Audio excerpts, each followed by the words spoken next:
Monsieur le Premier ministre, l'Observatoire de la délinquance et des réponses pénales vient de publier sa dernière enquête de victimisation. Les chiffres sont inquiétants. La délinquance a explosé en 2018 par rapport à l'année 2017, qui marquait déjà une très forte hausse des actes délictueux.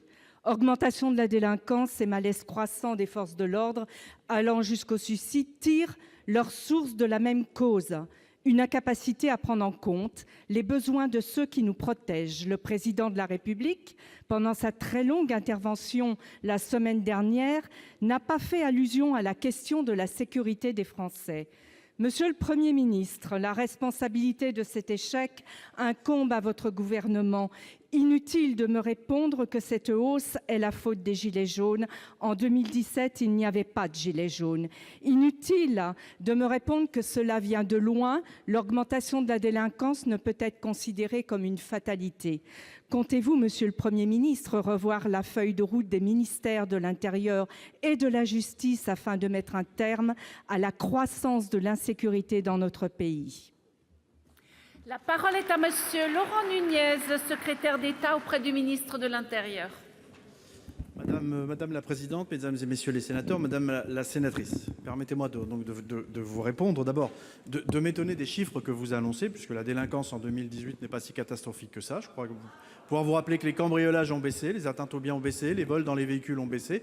Je pense que vous devez confondre avec le premier trimestre 2019, qui effectivement, premier trimestre 2019, effectivement, nous enregistrons une hausse des items de la délinquance et notamment des atteintes aux biens, des cambriolages, effectivement, mais uniquement au premier trimestre 2019 et pas en 2018. Simplement vous dire que nous avons bien conscience du travail des policiers et des gendarmes qui est devenu bien plus compliqué, cela ne vous a pas échappé, avec la menace terroriste, nous en parlions il y a un instant, avec de nouvelles menaces comme les menaces cyber et la cybercriminalité, avec également de nouvelles missions qui leur sont dévolues, comme la gestion de l'ordre public qui bascule souvent en violences urbaines, en émeutes, et donc nous devons préparer les policiers à tout cela. Que faisons-nous pour répondre à cela? Je crois que vous l'omettez dans le panorama que vous faites. C'est 10 000 emplois en plus sur l'ensemble du quinquennat. Ce sont des moyens budgétaires en plus. C'est 300 millions par an que nous allons investir dans l'immobilier pour la police nationale, pour la gendarmerie nationale. Ce sont des policiers et des gendarmes que nous déchargeons des tâches indues, notamment des tâches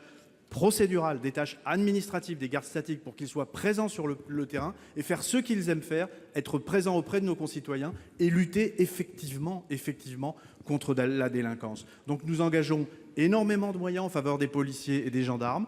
Nous concevons de nouvelles doctrines opérationnelles qui empêchent, comme c'était trop le cas auparavant, il y a 10 ans, c'était encore le cas, on travaillait en tuyau d'orgue. C'est fini, nous déployons des dispositifs de coopération opérationnelle. Le Premier ministre l'a dit pour la lutte antiterroriste. Je pourrais longuement développer tout ce que nous faisons en matière de lutte contre les stupéfiants, où les services apprennent à travailler ensemble pour obtenir de meilleurs résultats dans la lutte contre la délinquance. Et vous savez, sur certains territoires, nous avons multiplié par 5 les réseaux de stupéfiants démantelés, ceux-là même qui viennent gangréner nos cités et causer tant de tracas à nos concitoyens.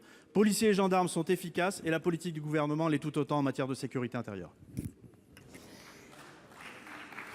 Madame Raymond Pavero, vous disposez de 44 secondes pour une réplique. Monsieur le ministre, une commission d'enquête du Sénat a fait à la fois un constat et des propositions au gouvernement pour lutter efficacement contre le malaise des forces de l'ordre et l'augmentation de la délinquance.